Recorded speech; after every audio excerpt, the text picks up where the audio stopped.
Hey, you all, and good morning. Carpetbagger here, coming to you live from the south, and more specifically, we are back on US Route 1. Yes, it is the buoy to buoy US Route 1 road trip, and started back yesterday after our epic detour into Central Florida.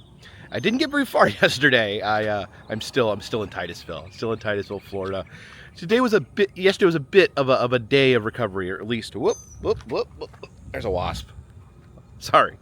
Yesterday was a bit of a day of recovery. I did the Kennedy Space Center, and after that, I had no more energy left in my body, so I went and checked in early to my hotel and got a good night's sleep. But I am refreshed, I think, and we are going to be heading down that long, lonesome US 1 all the way to Key West. But first, before we leave Titusville, I wanted to invoke the EM rule. We are at the American Police Hall of Fame and Museum, a celebration of law enforcement, a celebration of police work. So please follow me.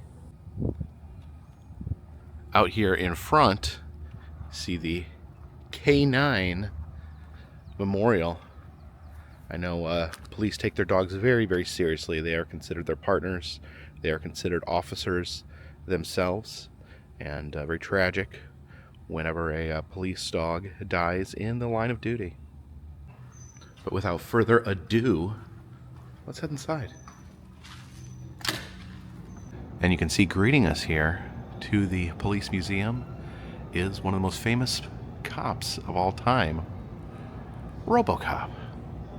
And there are several police cars out here towards the entrance. They are dedicated to police officers that died in the line of duty. And you can see all the signatures from people that worked with them and loved them.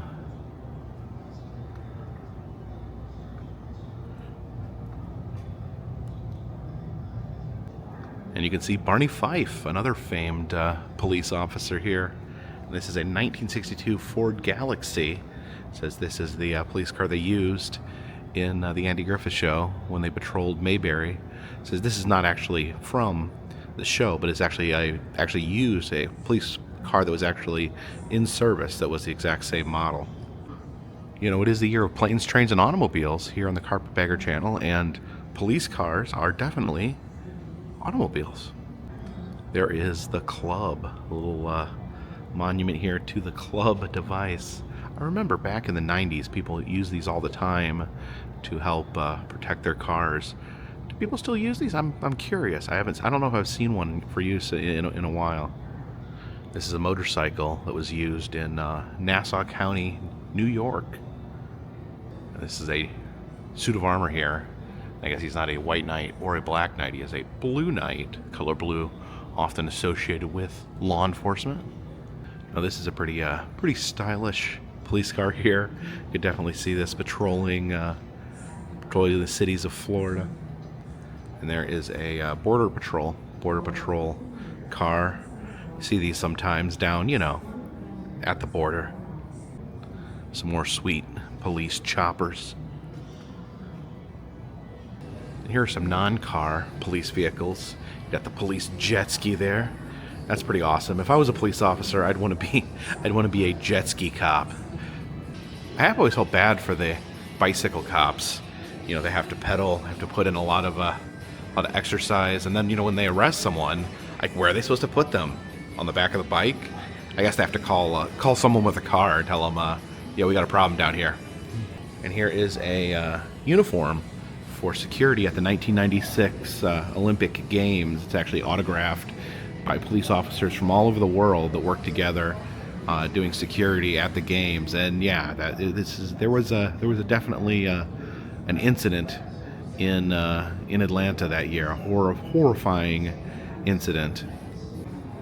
You got your police ATV here, and it says that there's animals hidden throughout this exhibit. I see some ducks up there. There's a duck down there. Let's see if we can see. Oh, there's a little bunny peeking out there. Of course, you gotta watch out for those Florida gators. And as immortalized in the movie Paul Blart, you have the Segway. Another popular form of transportation used by law enforcement. And here is a snowmobile, a police snowmobile from the Alaska State Troopers. You can see got a big black bear up there. Oh, there's it says Florida 0.01 kilometers, Alaska 8,745 kilometers. Man, we are a long way from Alaska. It's definitely, you can definitely tell by the temperature. And there is a 9/11 memorial here. You have wreckage from the Trade Center. Then over here, a piece of the Pentagon. Exhibit on drunk driving here. The wreck scene. Someone went through a stop sign, crashed into these rocks. And here we can try on these drunk goggles, or beer goggles, if you will. I guess we put on the goggles and try to walk a straight line here. Okay, these are extra drunk goggles. I'm gonna try to find this circle. I can't even see where the line is. Oh my gosh. Okay, let's line up. Oh, this is gonna be a problem. Okay, I took the goggles off for 1 second so I could put my feet on the line. Now I'm gonna try to stay on the line here. Oh, I tripped. Oh, jeez, I really can't even tell how I'm doing. All right, how'd I do? Here's some police uniforms there. This is the local police. This is the Titusville Police Department. This over here is the Massachusetts State Police uniform. This is Officer Johnston here. And then this is Hollywood, Florida Police Department. Yeah, they are ready to go. This is a mannequin dedicated to Natalie Corona. Says that she posted this. This is her graduation picture from high school. She was waving the blue flag. Says she did it in honor of her father, who was a police officer. Says that in 2018, after she graduated, she signed up for the police academy, and only a few weeks later, she was deceased because she was killed in the line of duty. So very, very sad story. Looks like we're entering the crime section here. And look at this artifact. This is Al Capone's hotel phone. It said that this phone was in a hotel in Chicago, Illinois, where Al Capone ran his business. So he ordered horrible things through this phone, possibly even the St. Valentine's Day massacre.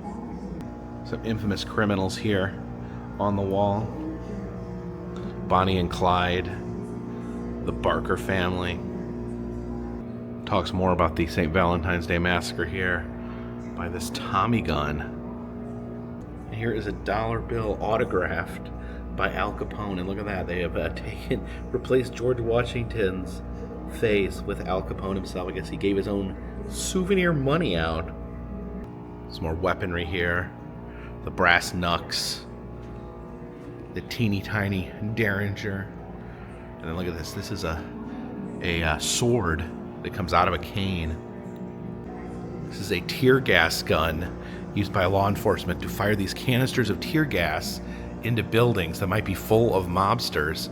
It's said that this gun was specifically designed for the Lake County Police Department in Indiana as a way for them to try to hunt down John Dillinger. And here's a tear gas shell that was actually used in the capture of Ma Barker and her gang.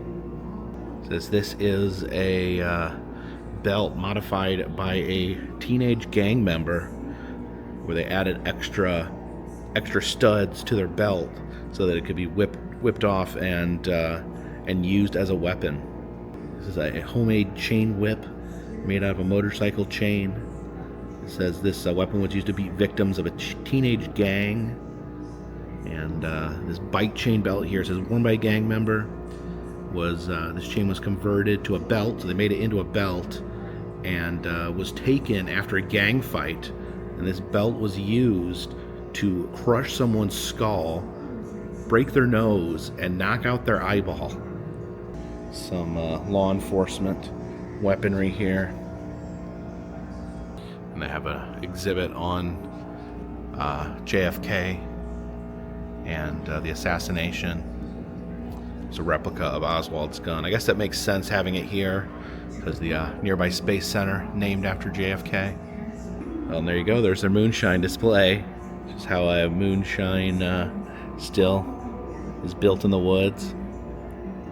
So obviously I've never made moonshine, but I worked as a work-study student at a museum at my college at Western Carolina University. I worked in the Mountain Heritage Center, and they would come up. I'd come in and they'd give me projects to do.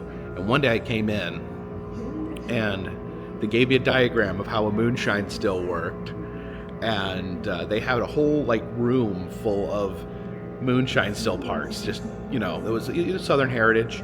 So they have a lot of moonshine displays, a lot of artifacts related to moonshine. So they gave me the diagram, explained to me how it worked, and I had to go in, find the individual pieces, and reconstruct a moonshine still out of all these different parts. So actually I have constructed a moonshine still, which is just random.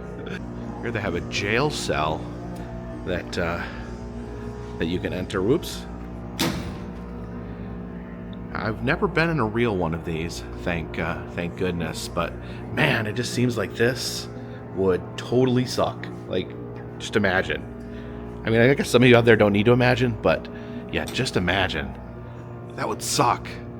Being in here, you have to poop in front of everyone. There's nothing to do in here. It's completely boring. Just lay here and think about how much your life sucks.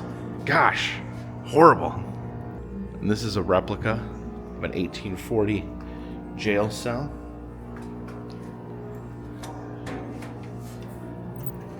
Yeah, this would be even worse. You even got a worse view. And you know what? I don't even see a toilet in here. And look at these. You got the sawed off there. Gosh. This is a gun made out of a clothespin. This is some serious ingenuity, but used for evil. This is a toy gun that was made real. Oh my gosh. Pinocchio wanted to be a real boy. He was a doll. He was a puppet, and he wanted to be a real boy. This toy gun, I guess, wanted to be a real gun, and his wish came true. This is a gun made by a 14-year-old, a handmade gun. He attached an ice pick onto the end to actually make it more dangerous. Oh my gosh, this was used to actually, I guess this killed a innocent bystander that was from a gang fight with a teenager, fired it into a group of people. Oh my gosh, this was taken from someone who was intending to use it to kill another gang member. Gosh, yeah, so much horrifying stories attached to these horrifying pieces. Gosh, what's this? The Joker's gun from the Michael Keaton Batman movie? Here's a long tradition of billy clubs that police use to beat criminals into submission. Man, I would not want to get smacked with one of these. Now we saw the monument to the canine officers out front. Here's a monument to a specific canine. This is Junie. Aw. Junie the bloodhound. Oh, very sad. They have a shooting simulator in here. They actually, believe it or not, have a real gun range here at the museum. And I guess if you want, you can fight zombies. This is the part where things get really intense. Here is the electric chair. Oh. Welcome to the electric chair. Invented in 1890. Yikes. I do think this is a replica. I don't think this has actually been used to fry people. I also have a guillotine here, more old school method of execution. And there is a warning here not to play with the blade. It says it is sharp. And this is a noose here from the Maryland State Prison, so I would guess that this has actually been used. It says that this was the main way that executions were carried out in the U.S. before they invented the electric chair. Yeah, this is all pretty dark stuff. The gas chamber here. It's like the electric chair. You're strapped in a chair, but instead of being electrocuted, the chamber is flooded with poison gas. You can look out at the people that hate you while you are dying from gas. And the classic straitjacket here is used to restrain prisoners who are prone to flailing. See some forensics at work here. There is a skull where they use the shape of the skull to kind of recreate the face of what the victim likely looked like. Well, it looks like they keep a running list here of the FBI's 10 most wanted fugitives. A couple of these have been captured. This guy, oh yikes, he's a bad guy. This guy's horrible. They caught him. Good. It's interesting though, because these guys are horrible. This woman here, Ruja, she committed a bunch of money crimes, which is bad. It's serious. But it's interesting how, you know, horrific, monstrous criminals are on here, as well as financial criminals. I mean, it's bad. I'm not downplaying the horrible things that she did. She's horrible too. But yeah, we're talking about violent crime versus financial crime, things like that. Interesting how they choose these. It may not be like how bad they are. It may be like how hard they're trying to find them. Look at this guy, Vittel Home Innocent. The bitter irony, he is literally on the FBI's 10 most wanted fugitive list, and his last name is Innocent. Here's a crime scene investigation occurring. You can see them taking fibers there off the carpet. This guy's bagging up possible weapon. So the phone is off the hook there. Also, there's handprints on the wall. You can see that back there. Someone knocked over a candle. So yeah, all these little things. You gotta be incredibly thorough to make sure that you don't blow it and then someone gets off on a technicality. Here's some crime scene investigating tools. I won't show you those pictures because they're horrible. But yeah, the powder there for dusting, for fingerprints. You can see it making plaster casts of maybe a handprint in the mud, some tire tracks.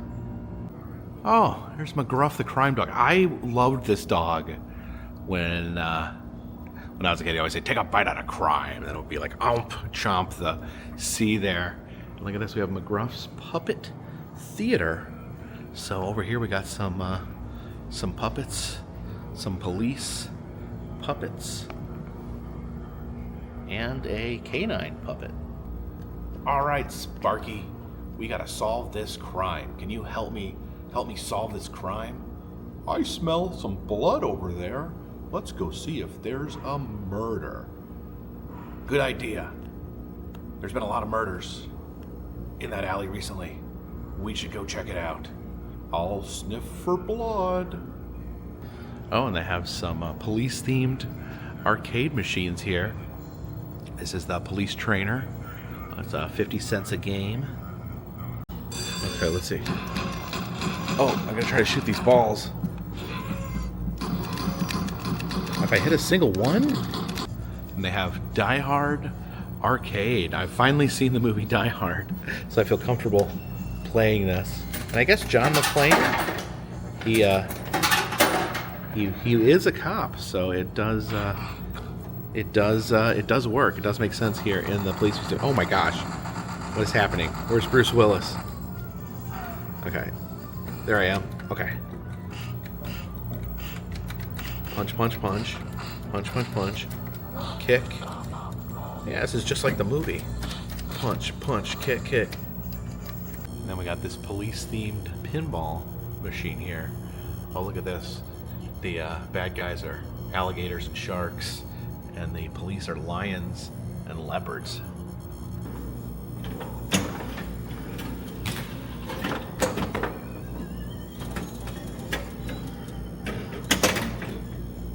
So here's the bomb squad. And we got an actual bomb robot here. This says this robot was actually used in disarming bombs.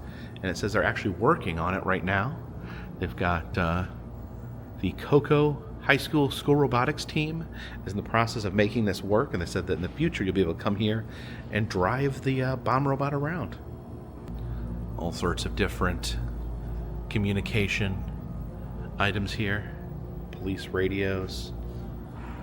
These are identification tools, cameras they would use to take pictures of crime scenes and suspects. I think this is interesting. I guess this is try to figure out what someone looks like. There's like, you can change the eyes, the nose, the chin, the head, so you try to like move the pages until you've recreated the criminal successfully. This is a teletype machine, so I guess it works like a typewriter, but then it sends it off to other stations and other people. Your safety equipment. You got your tasers here. Oh, look at that big prod there. Yikes! I never want to get tased. This is riot gear. These are all different ways of administering tear gas. These canisters here. These are like riot helmets. Oh my gosh, that pepper fog machine. So it's like a fog machine, but instead of making things spooky, it makes your eyes swell shut and you start vomiting. These are some DUI tools, I guess, to determine your blood alcohol level. This machine's called the Intoxalizer. And the ever controversial lie detectors here, the polygraph. And it does explain here, like lie detectors can't actually tell if you're telling the truth or not, because the truth is, subjective. But they do look for certain stress points. I think a lot of times, from my experience working in CPS and the lie detector tests, I think in some ways they are designed to the person interviewing, the person administering the test, is really doing more work than the machine itself. You got the handcuffs, the flexi cuffs, and the cool police shades. Display on illicit substances here. This is a dope addicts kit. Some of the paraphernalia there. This is the hot box too. It says it can actually examine and determine what illegal drugs are. Yeah, the syringes there make me kind of queasy. Some cooking spoons. Some mirror. The razor blade. Well, what's this here? What are they doing with that can? There's a fake Pringles can used for smuggling, and a drug kit inside of a book. Some stocks and pillaries. They have some of these in Liberty Square at Disney World. There's some Wild West era police tools. Early forms of holding prisoners. I think that'll hold them. I don't think they're going anywhere. So this is called the tramp chair. And we got a Fish and Wildlife Commission boat here. I guess poaching probably is a big problem here in Florida. And there's a police officer's memorial here in the center of the museum. Oh, you can see all the names here. People that lost their lives. People leave pictures and flowers.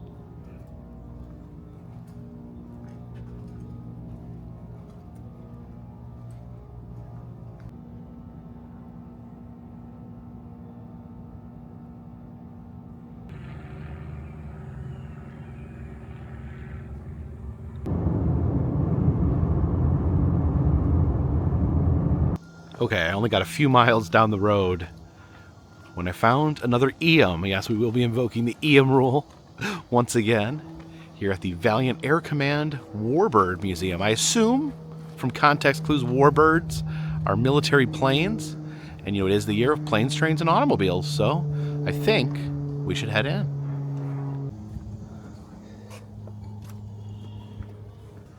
And here we are. This is a German warbird here. Oh yeah, up here. Not only does he have to fly the plane, he has to fire this machine gun at the same time. If I remember correctly, I think that there has to be like some device that syncs the propeller and the machine gun, so you actually have to shoot through the propellers when they're down. It seems like it'd be really easy to accidentally shoot your own propellers off. And there's an experimental aircraft up there. Looks like it's made out of wood. It's got some bicycle wheels on it. And then this is like a training device where you learn how to fly a plane. Takes us to the history of aviation here. Some early aviation. Of course, aviation, almost immediately, one of the first things they did after the Wright brothers invented the plane was to figure out the military applications. There's the Pearl Harbor attack. Actually, probably going to be here in about 2 weeks, I think. I will definitely want to check out the site of the Pearl Harbor attack. The old flight jackets in here, clothing that the pilots would wear. These are my least favorite pilots of all time. Some of the women here that served in the Air Force.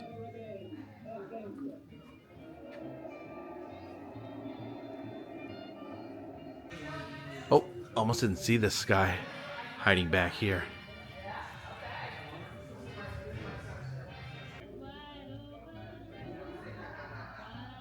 Alright, I guess we head into the hangar. Okay, there are a lot of planes in here. No Heelys allowed in here. Do kids still wear Heelys? I remember when that was a phase where all the kids would have roller skates in their shoes. Do they still do that? Like this one here has this spooky little black cat on the nose.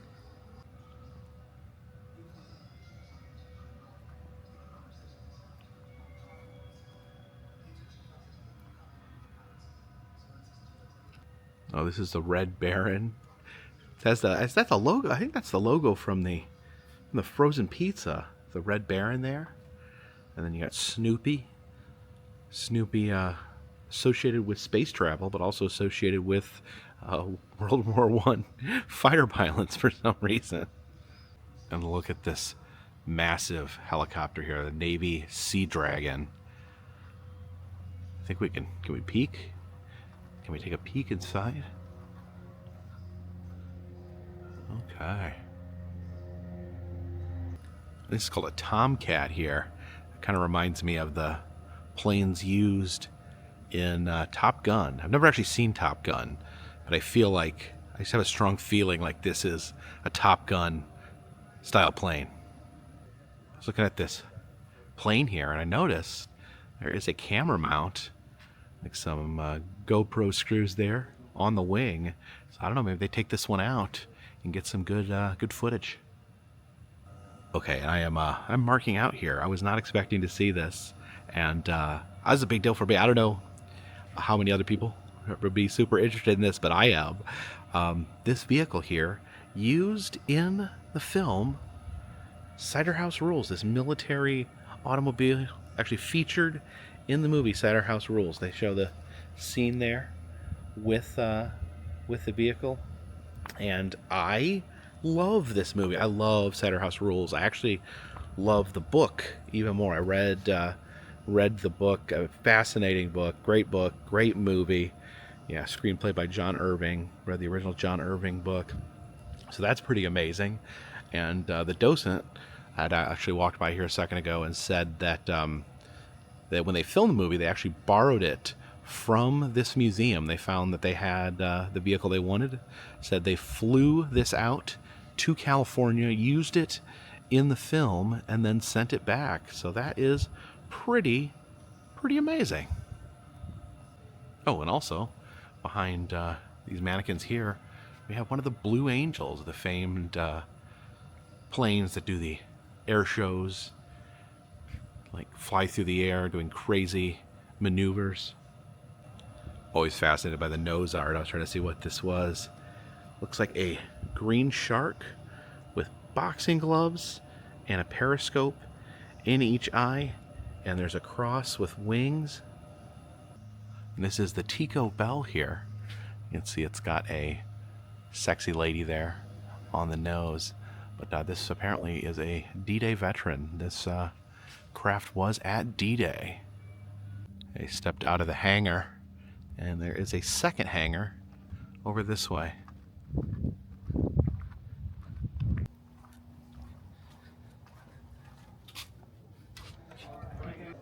This section here focuses on the Vietnam War. Of course, the different uniforms. There would be a flight style uniform.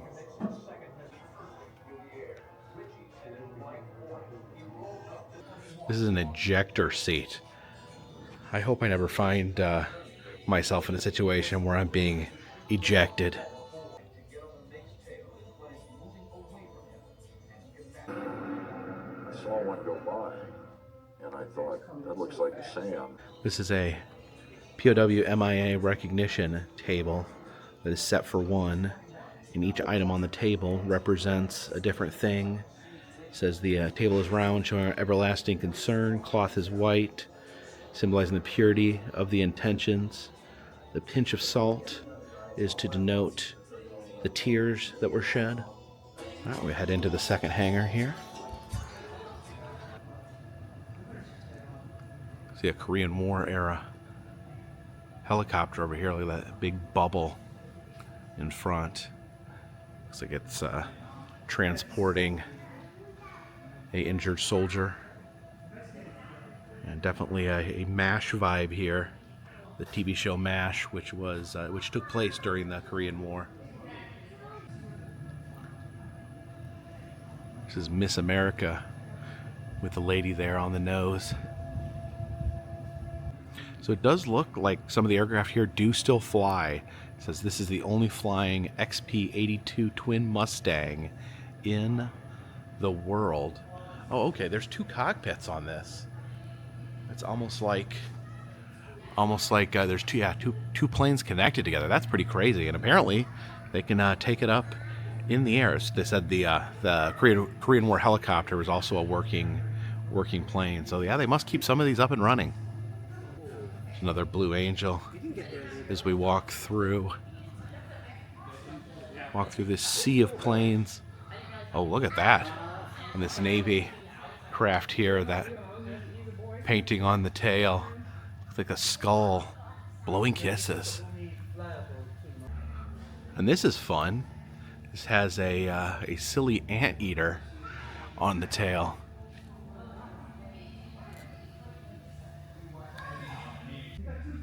It looks like there's some planes out here.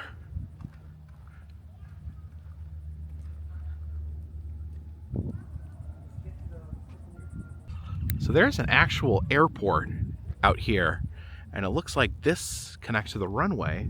So they must be able to take these planes here and just send them out onto the runway in order to take to the sky.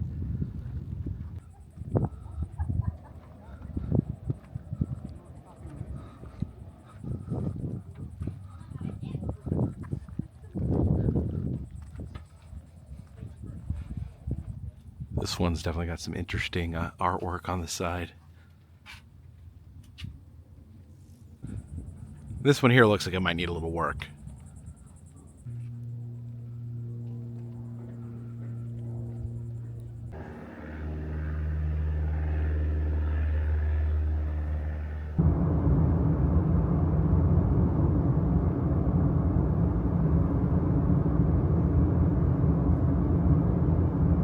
We swung over here to Cape Canaveral, Florida. I wanted to check out another museum, the Wizard of Oz Immersive Experience Museum and Gift Shop. See the Tin Woodsman there proudly looking out into traffic.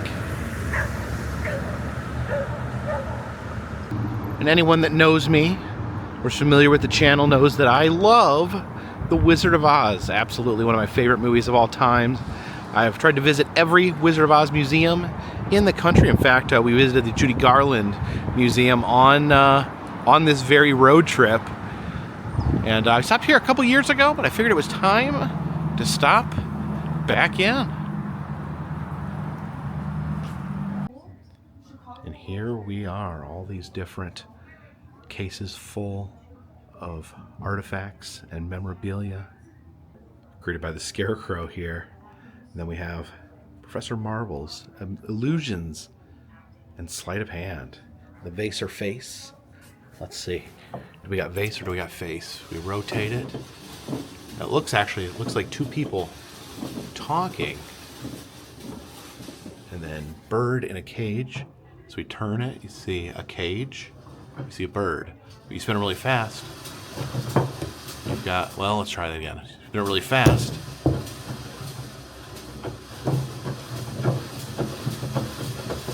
See a bird in a cage. There we go. Over here we have a display case with the original Oz books. See these masks here on top.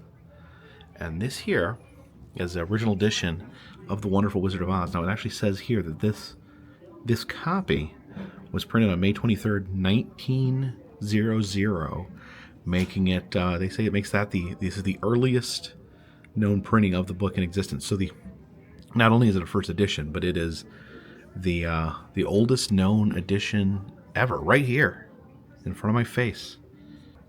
Talks about the man himself, L. Frank Baum, and apparently he owned a petroleum company at one point. There is Baum's Neatfoot Oil. And L. Frank Baum based the Emerald City on the 1893 World's Fair, which I feel like it's something that just comes up over and over again on this channel, the 1893 World's Fair. I've said before, if I could travel through time, that's where I would go. And L. Frank Baum based Emerald City, and apparently I was just talking to the owner of the museum was explaining to me that one of the reasons that it was the inspiration was that they would light it up with electricity to show off the power of electricity all the way back in 1893, and that it would reflect off the white buildings, the White City they called it, so much that it would actually hurt people's eyes. And that's why L. Frank Baum thought of the idea of having the Emerald City residents wear glasses to protect their eyes. And here is some ruby slippers. Now these are not authentic movie used ruby slippers. If you want to see those, you got to go to the Smithsonian Museum of American History or the Academy Museum in Hollywood. They used to have some at the Judy Garland Museum that we stopped at a few weeks ago, but they were stolen and then recovered and sold to a private owner. But these have an interesting history all of their own. These were actually in the queue of the great movie ride at MGM Studios / Hollywood Studios at Disney World. And so I was talking to the owner, and he kind of explained that at one point Disney did have an actual pair of ruby slippers on display in the queue of the great movie ride, but they did not own them. They were rented, and the owner wanted them back so that he could auction them off. So Disney did not want to lose them, obviously, but didn't have a choice. So they created this version, which is an exact replica of the real slippers that were on display. So these are, you can actually see there's like all these scuff marks, black marks inside there. They look very worn. That's all Disney magic. They intentionally made it look worn to match the ones that they had. So basically they made almost a photo identical copy of the ones that they already had, so that they could keep having the ruby slippers in the queue of the great movie ride. So that's pretty fascinating story. A bit of Disney history there, a bit of Wizard of Oz history. Here's some of the sequels to Oz. There's lots and lots of sequels. The movie just based basically on the first book, and then the sequels just get weirder and weirder from there. And here's some of the other non-Oz related works of L. Frank Baum. Yeah, here's some more of the Oz books. Rinky Tink of Oz. The Scarecrow gets his own solo adventure. The Patchwork Girl. One of my favorite characters, Tick-Tock, one of the first robots to ever appear in fiction. And in addition to being the first robot, apparently the book Tick-Tock of Oz actually pretty accurately depicted the cell phone It actually even it even actually says, yeah, it says that the phones worked without any wire connection. It said 2 devices held to their ear. That's pretty eerie, actually. So here's Billy Burke, who played Glinda in the movie, here on the cover of a magazine from 1916, a theater magazine, and apparently she had her own brand of chocolate as well. So these plushies here, you have the flying monkey, you have the scarecrow, and these were made as promos for the silent version of the Wizard of Oz. There's actually multiple versions of the Wizard of Oz filmed before the MGM version that exploded with popularity. This one actually featured Oliver Hardy before he formed Laurel and Hardy. That's pretty crazy. I know there's some, you can find some of the films on YouTube, and they are definitely absolutely worth looking up. They are so bizarre, but fascinating. There we have an Emerald City resident. As I mentioned, the residents of Emerald City had to wear the glasses because the city was so bright that it would blind them. The wizard made them wear these glasses so they wouldn't be blinded, and it actually wasn't emerald. They just saw it as being emerald, so that was kind of another hoodwink by the wizard. And then they have a gun here, an Emerald City gun that was used in a stage presentation of The Wizard of Oz. Yeah, there's so many Oz books. See Captain Salt in Oz, Handy Mandy in Oz, Ojo in Oz, The Purple Prince of Oz, Pirates in Oz, Yellow Knight of Oz. I like these paper masks. And then there is a Shirley Temple doll. Well, the connection there is she was originally supposed to play Dorothy, but they switched out and used Judy Garland instead. Now, Judy Garland's performance is completely iconic, so you would never want to say that they should have changed it. But Shirley Temple is much more the age of what Dorothy, the character Dorothy, actually is. Dorothy's supposed to be a little girl, so like one of the kind of, I don't know, don't want to say inconsistencies, but one of the thing that's kind of weird when you think about it is that Dorothy, almost a full-grown woman, playing basically a little girl and acting like a little girl. It's, we don't think about it now because the movie's classic and our minds process it, but it may have made more sense to have someone the age of Shirley Temple. It's a complete alternate universe where Shirley Temple plays Dorothy. The dolls here. And then this is Wizard of Oz character soap.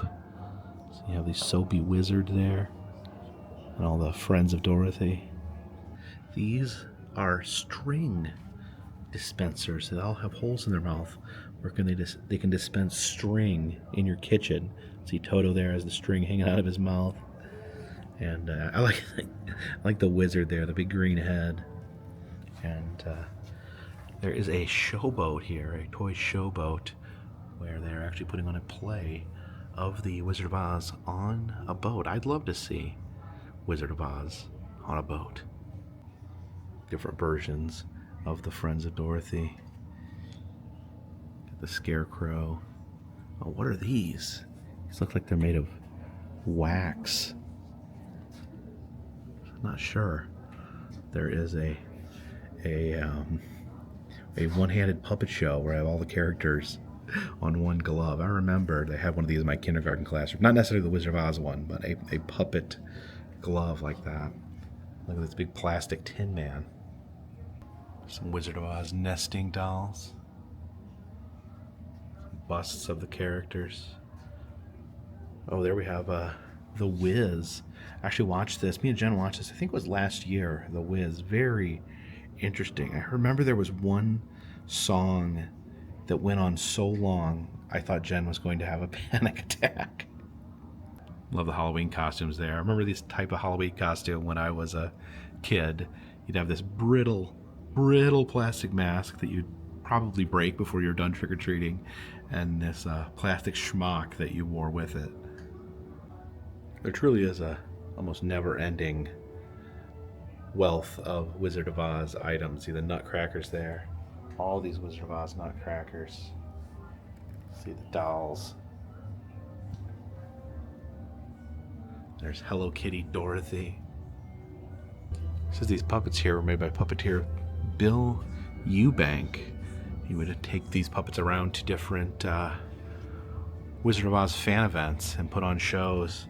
And these aren't just the original characters. This is some of the extended characters, the extended Oz Universe characters, like Jack Pumpkinhead. I like this puppet of the actual tornadoes in the little house there.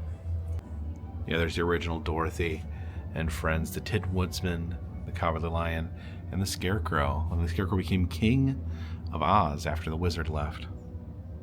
So that is Aunt Em there. And this is someone named Professor Wogglebug.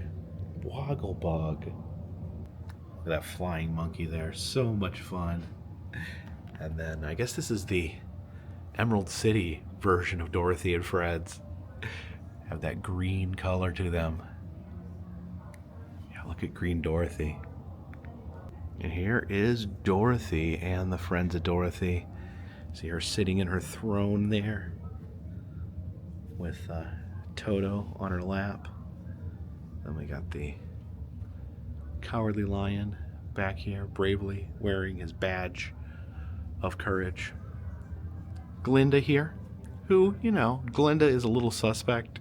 I don't really know why she didn't tell Dorothy that her shoes could have gotten her home the whole time. And then when Dorothy and her friends were like, wait a minute, why did you keep this information from us? And she just kind of hand-waved it. Oh, you wouldn't have believed me. Yeah, that Glinda, she's a gaslighter. Then we got the Tin Woodsman there. And the friend that Dorothy said she would miss most of all, the Scarecrow. Of course, any great story needs a great villain, and Wizard of Oz had the Wicked Witch of the West, played by Margaret Hamilton, scared children for literal generations.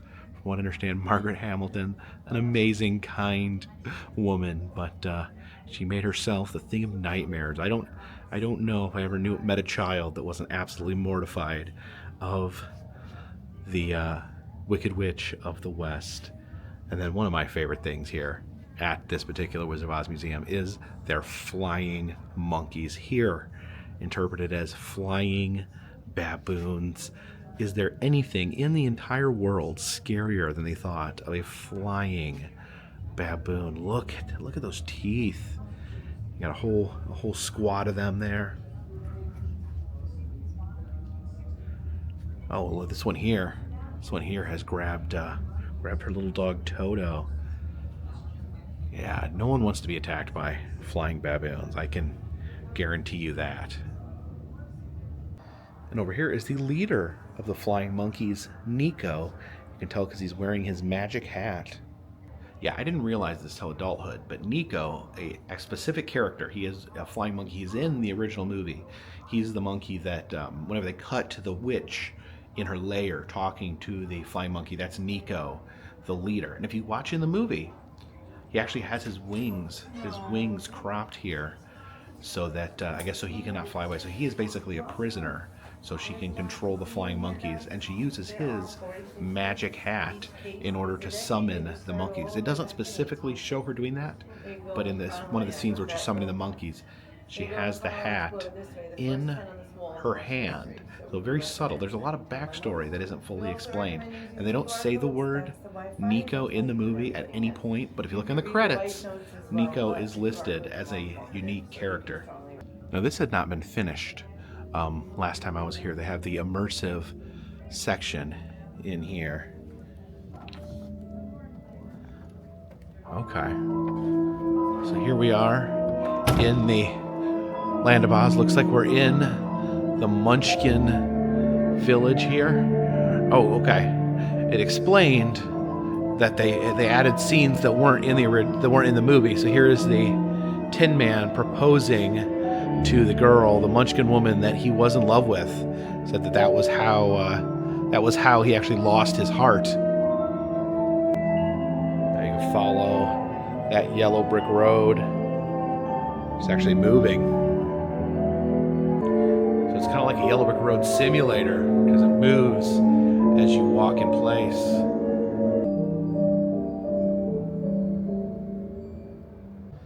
It says this is a scene from the book that is not in the movies. It's the Cowardly Lion being pulled out of the poppy field by mice.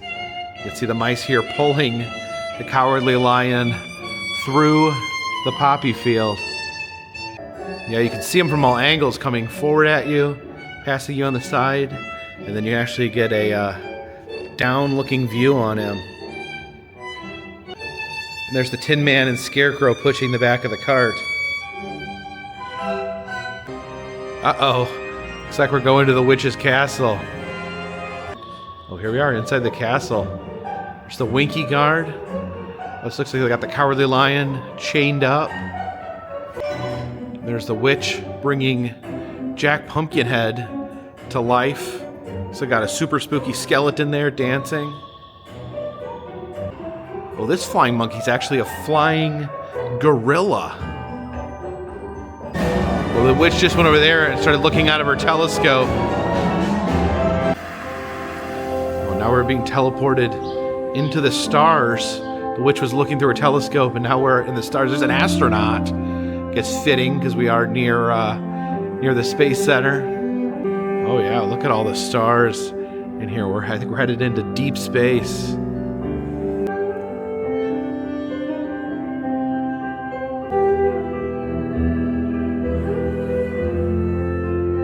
Yeah, definitely a cool experience in here. Kind of the wraparound projections, just very relaxing, just hanging out in space. And look at this. Here we are in the Emerald City. You can see the wizard there peeking out.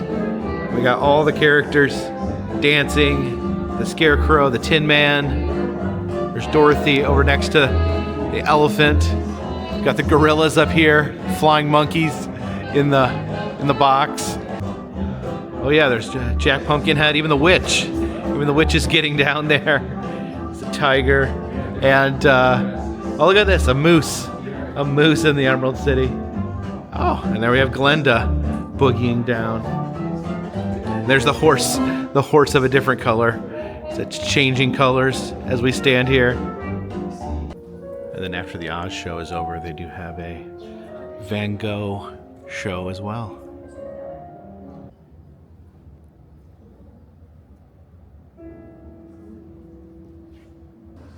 Here we have Wizard of Oz troll dolls. Look at the Tin Man there. That's pretty fun. There's a fox fur dress belonging to Judy Garland. There's a notarized letter there from her fifth and final husband, Mickey Deans.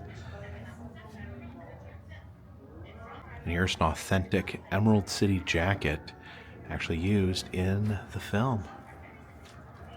Here's an authentic Dorothy dress. This was used in the film, worn by Judy Garland. And it does say that there is about 7 known dresses. It gives the history of all the different dresses and where they ended up. But yeah, right here in Cape Canaveral, Florida, we have one of the authentic dresses worn by Dorothy in The Wizard of Oz. Here's one of the Winky spears actually used in the film. A whole bunch of variations of the flying monkeys up here. Again, I think that's my favorite character design from the movie. Just one of the most iconic villain designs of all time. The flying monkey in their valet caps and colorful shirts, their blue skin. And here we talk about Wicked. Of course, I'm a big fan of the Wicked movie. I've never seen the play. I would like to see the play at some point. The pop-up book there with all the monkeys flying out. Yeah, unbelievable how much they have here as far as memorabilia. The Jack in the boxes there. Different scenes in the bell jars. All these Wizard of Oz snow globes. Rosebud indeed.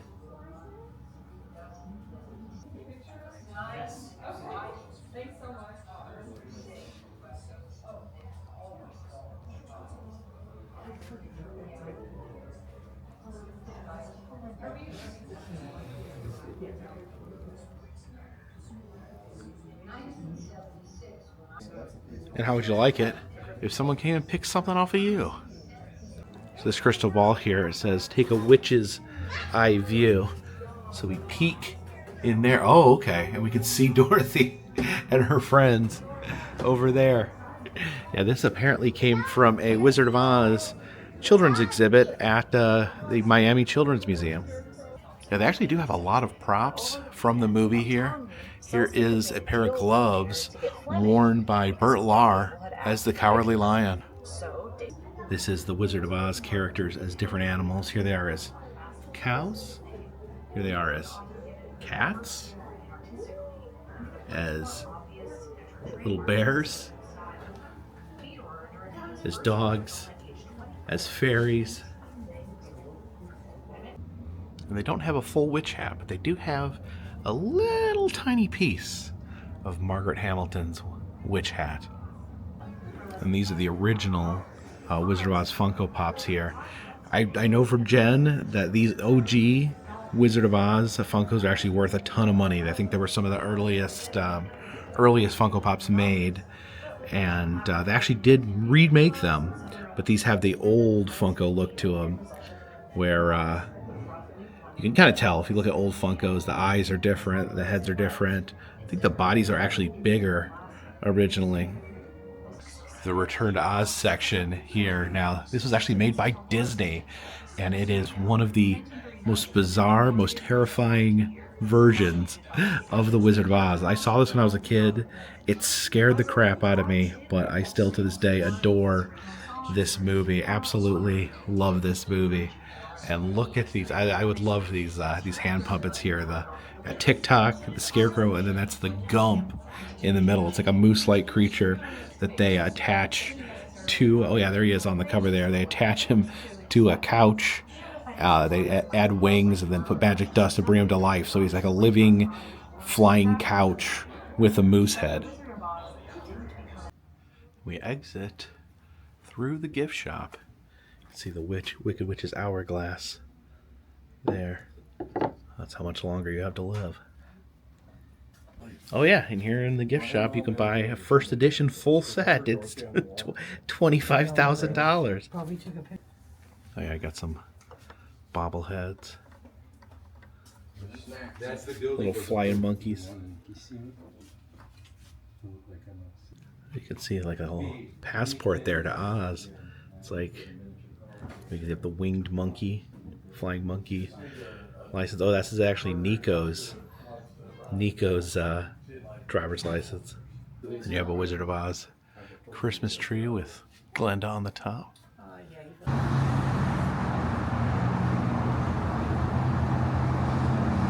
So definitely love this museum here, and it's grown quite a bit since I first came. I think when I first came, they had just opened, and they've expanded their collection immensely. Some great stuff. I talked to the owner for a while. He was very passionate.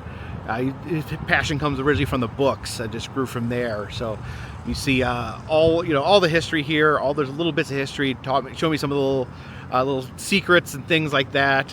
All the things connecting to Oz. So definitely love this, and definitely will be checking back in the future as they continue to grow. But definitely would recommend, if you have any passion for the Wizard of Oz, you love the movie, definitely stop in here, out here in Cape Canaveral, Florida. But right now, we got to get back on that long, lonesome road.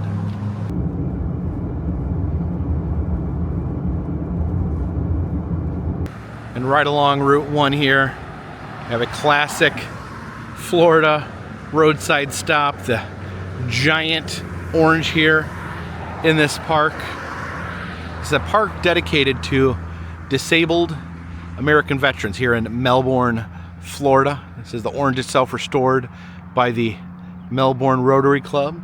I don't have a lot of information on what this orange originally was, but I would guess that this is a window here at some point that would disperse some, food, snacks. Most likely, if I had to take a stab in the dark, I would guess this at one point was an orange juice stand.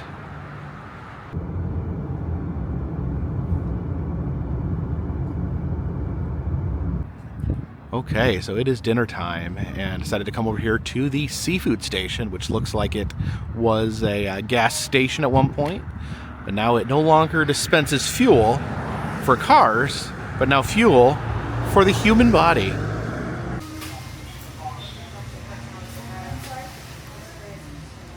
Okay, so it looks like you get fried seafood, or you can get a garlic bay seafood boil. That's with corn, potatoes, and garlic toast. I think we'll go for the boil. Howdy, partner. And here is my garlic boil. So it's got potatoes in there.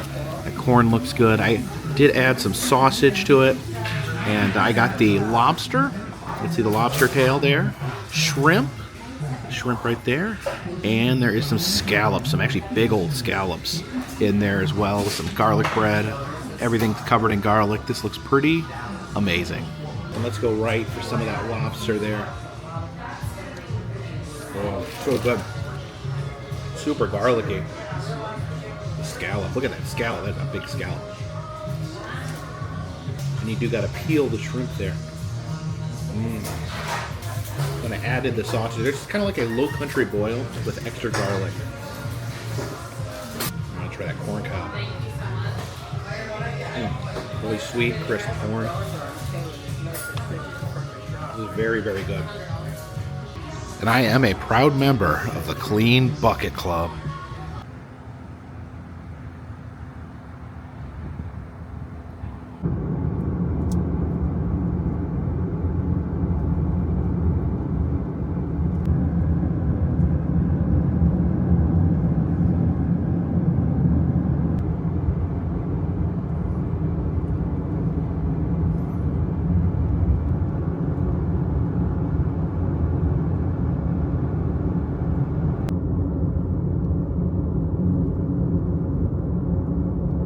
We have landed here on Verona Beach, Florida, and what a day it has been. It's been a day of museums. So what have we learned today at these museums? We started the day at the police museum.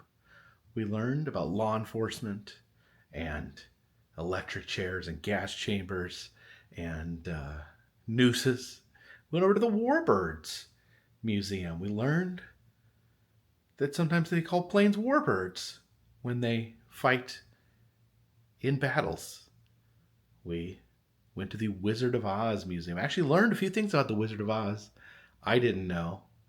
One thing, the owner was very passionate about the book and was talking to me about certain things, like that Frank L. Baum's mother-in-law was a early feminist and actually inspired the book.